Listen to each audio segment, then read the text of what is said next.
किसी भी पॉलिनोमियल्स के जीरोस और उसके कोफिशिएंट्स के बीच में क्या रिलेशनशिप होता है।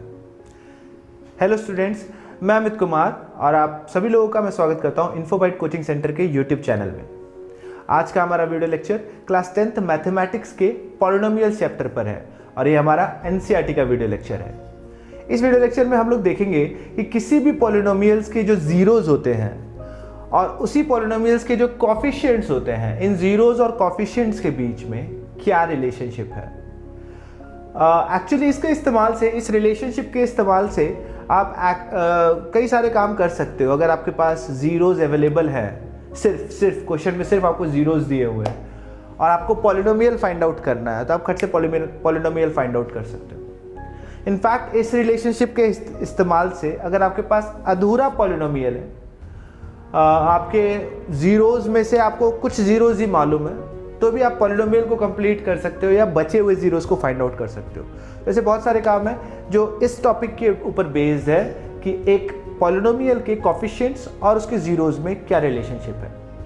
तो चलिए इसको समझते हैं। अब ये रिलेशनशिप एक्चुअली दो अलग अलग तरीके के पॉलिनोमियल्स पर अलग अलग है। फॉर एग्जांपल अगर हम बात करें क्वाड्रेटिक पॉलिनोमियल का, तो उसके जीरोस और उसके कोफिशिएंट्स में अलग अलग रिलेशनशिप है। अलग अलग इन द सेंस, मतलब क्वाड्रेटिक पॉलिनोमियल के कोफिशिएंट और जीरोस की रिलेशनशिप क्यूबिक पॉलिनोमियल के कोफिशिएंट और जीरोस की रिलेशनशिप से अलग है। ठीक, अलग अलग कहने का मतलब ये है। अब क्वाड्रेटिक पॉलिनोमियल में कितने जीरोस होंगे? क्वाड्रेटिक है 2 डिग्री, तो नंबर ऑफ जीरोस भी 2 होंगे। तो क्वाड्रेटिक पॉलिनोमियल के 2 जीरोस जो हमारे पास है, अब हमको तो पॉलिनोमियल ही नहीं मालूम, तो जीरोस की क्या बात करें। हम उनको डिनोट करते, नॉर्मली डिनोट करते अल्फा और बीटा से। Alpha represents one of the zero, beta represents the other one. क्योंकि क्वाड्रेटिक पॉलिनोमियल में 2 जीरोस होंगे, तो डेफिनेटली एक अल्फा पहले जीरो के लिए और बीटा दूसरे जीरो के लिए। क्यूबिक पॉलिनोमियल में 3 जीरोस होते हैं, तो हम उसमें एक और सिंबल गामा का इस्तेमाल करते हैं। ठीक है, तो अगर कोई क्वाड्रेटिक पॉलिनोमियल है, राइट, पॉलिनोमियल में हम ले लेते हैं suppose ax² plus bx plus c, एक स्टैंडर्ड पॉलिनोमियल की जो फॉर्मेट है उसी में हमने लिया है। तो अगर एक क्वाड्रेटिक पॉलिनोमियल है और उसके 2 जीरोस है अल्फा और बीटा, तो इन पॉलिनोमियल के कोफिशिएंट्स, अच्छा अब बात आती है कि कोफिशिएंट्स कौन कौन से हैं। सो इसमें 2 ही कोफिशिएंट है। एक है कोफिशिएंट, किस का कोफिशिएंट है? x² का कोफिशिएंट है। x² का कोफिशिएंट क्या है? a। और x का कोफिशिएंट है, x का कोफिशिएंट क्या है? b। तो 2 कोफिशिएंट है, तो और 2 एक्चुअली जीरोस भी है। तो इन 2 जीरोस और इन दोनों कोफिशिएंट्स पे क्या रिलेशनशिप है? तो 2 रिलेशनशिप है। पहला सम ऑफ जीरोस का, ओके, यानी इन दोनों जीरोस का सम, इसे हम कहते हैं सम ऑफ जीरोस। और दूसरा है प्रोडक्ट ऑफ जीरोस का। ओके, सम ऑफ जीरोस का रिलेशनशिप है sum of zero is equals to minus coefficient of x upon coefficient of x²।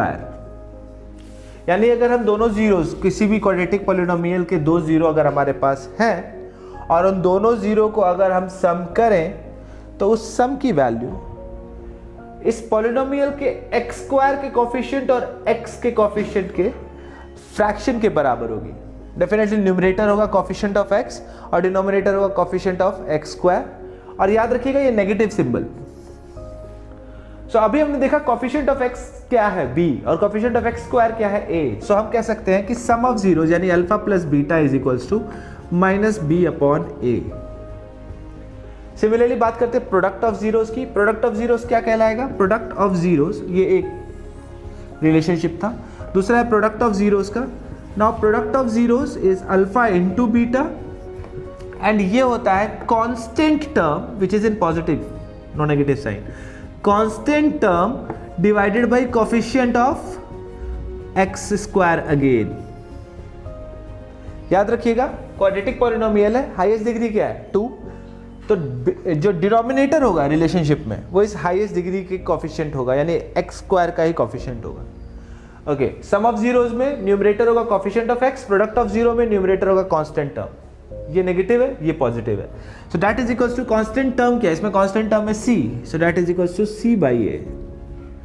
सो आपके पास दो रिलेशनशिप निकल करके आई क्वाड्रेटिक पॉलिनोमियल के केस में, alpha plus beta which is sum of zeros is equals to minus B by A and alpha into beta which is product of zeros is equals to C by ए।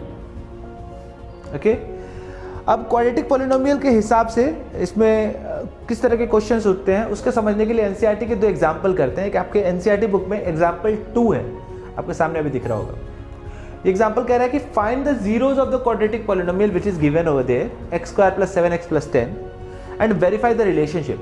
यानी अगर आपको एक polynomial दिया हुआ है, quadratic polynomial दिया हुआ है, आपको उसको जीरोस को फाइंड आउट करके इस रिलेशनशिप को वेरीफाई करना है कि जो दो जीरोस आ रहे हैं उनका सम माइनस बी बाई ए आ रहा है कि नहीं और उनका प्रोडक्ट सी बाई ए आ रहा है कि नहीं। ओके, तो हमको एक्चुअली जो रिलेशनशिप है coefficient of quadratic polynomial and zeros of a quadratic polynomial में उस रिलेशनशिप को प्रूव करना है। तो चलिए इसको करते हैं। सबसे पहले आपके एग्जाम्पल 2 में जो पॉलिनोमियल दिया है वो लिख लीजिए। Example 2, polynomial is x square plus 7x plus 10 plus 7x plus 10। Okay, ये पॉलिनोमियल है और आपको इसका जीरो फाइंड आउट करना है। हमने पहले भी जाना था 9th क्लास में कि पॉलिनोमियल का जीरो कैसे फाइंड आउट करते हैं। पूरे पॉलिनोमियल को एज्यूम कर लेते हैं जीरो के बराबर और यहाँ पे मेरे ख्याल से मिड टर्म स्प्लिट से सॉल्व हो जाएगा। सो अब पूरा पॉलिनोमियल जीरो के बराबर आ गया है तो definitely x square plus 7x plus 10 zero के बराबर हो जाएगा। एंड यहाँ पे आप मिड टर्म स्प्लिट करेंगे तो 10 इंटू 1 इज 10 एंड 2 5 are 10। अब 2 और 5 को आपस में ऐसे ऑपरेट करो कि 7 आए, right. So x square plus 2 plus 5x plus 10। Okay, so अब इस बीच वाले ब्रैकेट को ओपन करेंगे। So x square plus 2x plus 5x plus 10 is equals to 0, right. इन दोनों में आप x कॉमन ले सकते हैं, बचेगा x प्लस 2 और इन दोनों में आप 5 कॉमन ले सकते हैं, बचेगा x प्लस 2। 9th में आपने पढ़ा था कि जब भी पॉलिनोमियल्स या इक्वेशंस में आप प्लस करते हो तो एक्चुअली टर्म चेंज हो जाता है, माइनस करते हो टर्म चेंज हो जाता है, मगर अगर मल्टीप्लाई और डिवाइड कर रहे हो तो आप सेम टर्म की बात कर रहे हो। दैट मीन्स यहाँ पे मल्टीप्लाई हो रहा है, ये पूरा एक टर्म है, यहाँ मल्टीप्लाई हो रहा है, ये पूरा एक टर्म है एंड क्योंकि बीच में एक प्लस साइन है दैट मीन्स यहाँ पे दो अलग अलग टर्म है। और सबसे खास बात क्या है कि दोनों टर्म में x प्लस 2 है तो आप x प्लस 2 कॉमन ले सकते हो, इधर बचेगा x और इधर बचेगा 5।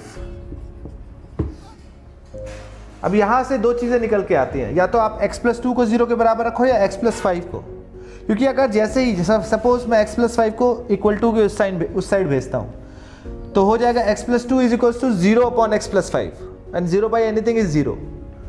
तो यहां से हमारे दो केस बनते हैं। पहला, therefore x is equals to, और आप इसको ऐसे लिखो, x plus 2 is equals to 0 और x plus 5 is equals to 0 और x इज इक्वल्स टू -2 और -5। सो x की दो वैल्यू निकली, -2 और -5, और -2 और -5 इसके दो जीरोज होंगे।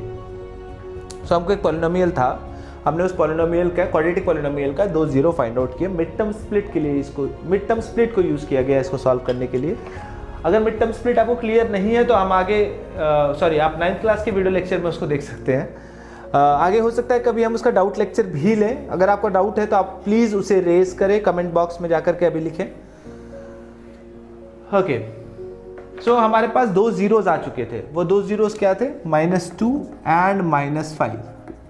सो अगर एग्जाम्पल 2 की बात करें तो अल्फा आया आपका -2 एंड बीटा आया आपका -5। ओके, पॉलिनोमियल आपका है x square plus 7x plus 10। Okay, यहाँ पे आप अपनी सहूलियत के लिए लिख सकते हैं a is equals to 1, b is equals to 7 and c is equals to 10। यानी एक्स स्क्वायर का कोफिशिएंट, एक्स का कोफिशिएंट और constant term. So alpha plus beta क्या आएगा? अल्फा प्लस बीटा आएगा आपका -2 -5, right, and which is equals to -7। आप -7 को -7/1 भी लिख सकते हो, राइट। तो 1 क्या है? a और 7 है b, यानी मैं इसको ही लिख सकता हूँ -b/a। And you can see sum of zeros are I minus B by a, therefore alpha plus beta is equals to minus B by a. पहली चीज तो प्रूव हो गई, सम ऑफ जीरोस का रिलेशनशिप स्टैब्लिश हो गया। दूसरा है प्रोडक्ट ऑफ जीरोस का, यानी alpha into beta, alpha is -2 into beta is -5, 5 2 ज़ा 10, सेम साइन है, सो +10, और +10 को आप लिख सकते हो 10/1, और अगर आप इसको मैच करो ए बी सी से तो which is equals to C by a, therefore alpha into beta is also equals to C by a. So आपको एक क्वाड्रेटिक पॉलिनोमियल मिला था, आपने उसके जीरोस फाइंड आउट किए और फिर आपने रिलेशनशिप को प्रूफ किया कि जीरोस और कोफिशिएंट के बीच में जो रिलेशनशिप है वो इस पर्टिकुलर पॉलिनोमियल के जीरोस के लिए एस्टैब्लिश्ड है। एक और बात, अगर आपके पास पहले से जीरो है, जीरोस पहले से आपके पास दिए हुए हैं, आपके पास जीरोस नहीं है या फिर सम ऑफ जीरोस है, let it be in any case, तो आप उससे पता लगा सकते हो कि आपका पॉलिनोमियल क्या है, राइट? क्योंकि आपके पास -b/a और c/a की वैल्यू है, तो अगर आप a b c निकाल सकते हो, सम ऑफ जीरोस और प्रोडक्ट ऑफ जीरोस है आपके पास, सम ऑफ जीरोस और प्रोडक्ट ऑफ जीरोस है आपके पास, तो आपके पास b/a और c/a की वैल्यू आ जाती है।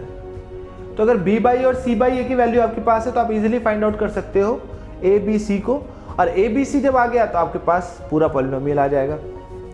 तो एक एग्जांपल है, एग्जांपल 4, आपके एनसीईआरटी का एग्जांपल 4 जो अभी आपके सामने है, ये कह रहा है कि एक क्वाड्रेटिक पॉलिनोमियल को फाइंड आउट करिए, ठीक है, जिसका सम ऑफ जीरोस -3 है, प्रोडक्ट ऑफ जीरोस 2 है। ओके, सम ऑफ जीरोस -3 है, प्रोडक्ट ऑफ जीरोस 2 है। चलिए करते हैं एग्जांपल 4। सो इसमें दिया है sum of zeros is equals to -3, if I am not wrong, yes. तो and product of zero is 2। Okay fine, तो अब हम इसमें फाइंड आउट करते हैं। अब हमको पता है अल्फा प्लस बीटा यानी सम ऑफ जीरोस होता है -b/a, and alpha into beta product of zeros होता है c/a, राइट? सो आप इन दोनों ही से a की वैल्यू को फाइंड आउट कर सकते हो, राइट? इन दोनों ही से आराम से a की वैल्यू को फाइंड आउट कर सकते हो। सो a की वैल्यू क्या हो जाएगी? 1, ठीक। b की वैल्यू क्या हो जाएगी? अगर -3 - b के बराबर है तो a 1 है, तो डेफिनेटली b हो जाएगी 3, और c की वैल्यू हो जाएगी 2। सो आपका पॉलिनोमियल क्या होगा? a b c आपके पास है तो x² plus 3x plus 2, right? सो अगर आपके पास एक पॉलिनोमियल में सम ऑफ जीरोस है, प्रोडक्ट ऑफ जीरोस है, या केवल जीरोस है, केवल जीरोस आपको मालूम है, तो आप उससे सम ऑफ जीरोस और प्रोडक्ट ऑफ जीरोस निकाल लो, और उससे आप b/a और c/a की वैल्यू निकाल लो। a b c की वैल्यू आते ही आपके सामने आपका क्वाड्रेटिक पॉलिनोमियल आ जाएगा। हमारे पास एक और रिलेशनशिप है, मैंने शुरुआत में बताया था, क्यूबिक पॉलिनोमियल के केस में रिलेशनशिप वहां पे भी सम ऑफ जीरोस और प्रोडक्ट ऑफ जीरोस का ही है। तो आखिर वो क्वाड्रेटिक पॉलिनोमियल के रिलेशनशिप से अलग कैसे? क्योंकि क्वाड्रेटिक पॉलिनोमियल में केवल 2 ही जीरोस होते हैं और कोफिशिएंट्स भी 2 ही होते हैं, इसलिए इनमें बेसिकली 2 ही रिलेशन एस्टैब्लिश होते हैं। बट क्योंकि क्यूबिक पॉलिनोमियल में 3 जीरोस होते हैं और 3 कोफिशिएंट्स होते हैं, x³ का कोफिशिएंट, x² का कोफिशिएंट और x का कोफिशिएंट, इसलिए यहाँ पर रिलेशन भी 3 एस्टैब्लिश हो गए। तो चलिए हम क्यूबिक पॉलिनोमियल के केस में देखते हैं कि इन केस ऑफ क्यूबिक पॉलिनोमियल हमारे रिलेशनशिप कोफिशिएंट और जीरोस के बीच में क्या है, यानी कोफिशिएंट जीरो से किस तरह से रिलेटेड। अब उसके लिए हम एज्यूम करते हैं एक क्यूबिक पॉलिनोमियल, सपोज एक पॉलिनोमियल है ax³ plus bx² plus cx plus d। Easily coefficients 3 है, x³ का a, x² का b और x का c, d आपका कांस्टेंट टर्म है। ओके, क्यूबिक पॉलिनोमियल है तो इसके 3 जीरोस होंगे। Let's suppose alpha, beta and gamma are 3 zeros. इसके 3 जीरो हैं, अल्फा, बीटा एंड गामा। तो मैंने बताया था क्यूबिक के 3 रिलेशन होंगे। पहला रिलेशन है सम ऑफ जीरोस, है सेम, सिर्फ अंदर इतना है कि इस बार जीरोस 3 है।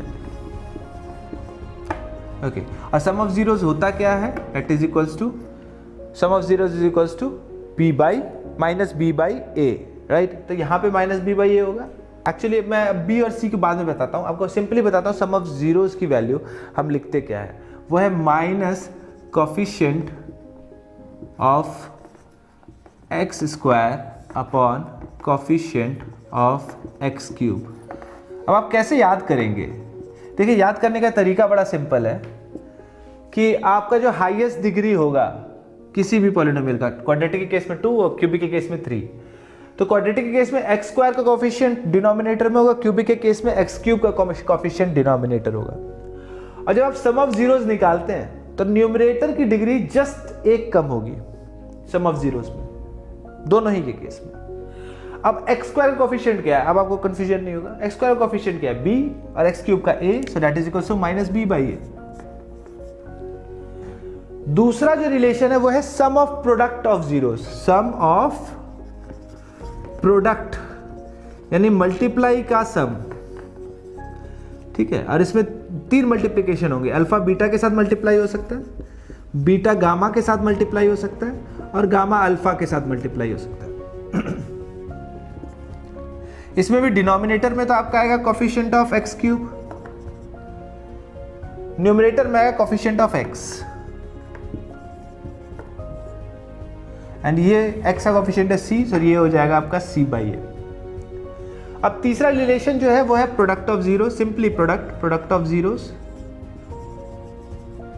Alpha into beta into gamma, and ये होता है आपका constant term upon coefficient of x cube. And ध्यान देने वाली बात है ये माइनस सिंबल। अभी मैं बताऊंगा कि इसको कैसे याद रखना है। तो कांस्टेंट टर्म है आपका d, सो ये हो जाएगा माइनस डी बाई ए। तो 3 रिलेशन है आपके क्यूबिक के केस में, sum of zero, sum of product of zeros and product of zeros. अब याद करने की बात कैसे, मैंने एक चीज आपको बताई कि डिनोमिनेटर कैसे पता करेंगे। तो जो डिग्री ऑफ पॉलिनोमियल होगा उसका डिनोमिनेटर उसकी हाईएस्ट डिग्री होगी, वो आपको पता चल जाएगा। दूसरी चीज पता करनी है कि sum of zeros, product of sum of product और प्रोडक्ट ऑफ जीरोस में न्यूमरेटर क्या होगा। तो जब आप बात कर रहे हैं क्वाड्रेटिक पॉलिनोमियल की या क्यूबिक पॉलिनोमियल की, सम ऑफ जीरोस जब आएगा, सम ऑफ जीरोस की जब आप बात करेंगे तो डिनोमिनेटर से 1 ही डिग्री कम होगा। तो दोनों ही के केस में x, sum of zeros in case of quadratic denominator क्या है x स्क्वायर, न्यूमरेटर क्या होगा x। इन क्यूबिक डिनोमिनेटर क्या है x क्यूब, न्यूमरेटर क्या होगा x स्क्वायर। ओके, अब आपको उसी ऑर्डर में घटते चले जाना है। न्यूमरेटर x स्क्वायर था तो नेक्स्ट न्यूमरेटर x होगा। क्वाड्रेटिक के केस में न्यूमरेटर x था तो नेक्स्ट न्यूमरेटर कांस्टेंट टर्म। और नेगेटिव पॉजिटिव का दोनों ही के केस में सम ऑफ जीरो से शुरू होता है और वो नेगेटिव होता है दोनों ही के केस में। और अगला वाला जस्ट साइन चेंज हो जाएगा, जैसे कि क्वाड्रेटिक के केस में पहला सम ऑफ जीरो था negative, product of zero positive. Cubic के केस में sum of zero negative, sum of product positive and product of zero negative, so negative positive negative. जब आगे चलकर आप बाई क्वाड्रेटिक को पढ़ेंगे तो उसमें भी इसी ऑर्डर से हम लोग रिलेशनशिप एस्टैब्लिश करते हैं, बट वो हमारे सिलेबस के बियॉन्ड है।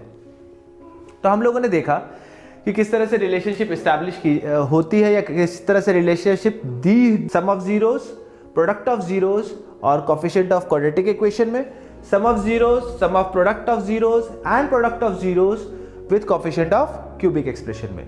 डेफिनेटली यहाँ पर भी अगर आपको जीरोस दिए हो तो आप पॉलिनोमियल का पता लगा सकते हैं। आपके एनसीईआरटी का एग्जाम्पल 5 ओके, वो कह रहा है कि वेरीफाई कीजिए 3 -1 और -1/3 इस पॉलिनोमियल के जीरोस हैं कि नहीं। सो मैं ये कर नहीं रहा हूँ, ये एग्जाम्पल आप लोग खुद करेंगे। एक्चुअली ये सॉल्व ही है, क्या आप करेंगे बट कोशिश कीजिएगा कि बगैर देखे आप इसको सॉल्व करें एक बार। इसमें आपके पास पॉलिनोमियल दिया हुआ है, उसमें आपको वैल्यूज पुट करनी है, राइट। x की जगह पर आप इन जीरोस की वैल्यूज पुट करेंगे। अगर पूरा पॉलिनोमियल जीरो हो जा रहा है तो डेफिनेटली ये जीरोस हैं। अच्छा, एक चीज और आपको करनी है, वेरीफाई करना है रिलेशनशिप।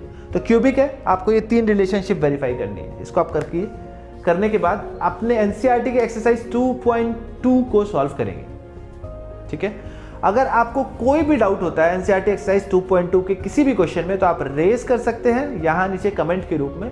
आप सिर्फ एनसीईआरटी एक्सरसाइज का क्वेश्चन नंबर वहाँ लिख दें, हम और अपने डाउट के बारे में अगर आप लिखना चाहते हैं तो लिख दें, हम उसको नेक्स्ट वीडियो लेक्चर में डेफिनेटली उठाएंगे। सो आज के वीडियो लेक्चर में बस इतना ही, और hope to meet you in the next video lecture. And don't forget to subscribe the channel. अगर आपको वीडियो पसंद आता है तो लाइक बटन पे क्लिक जरूर करें और इसको शेयर जरूर करें। Thank you and have a nice day.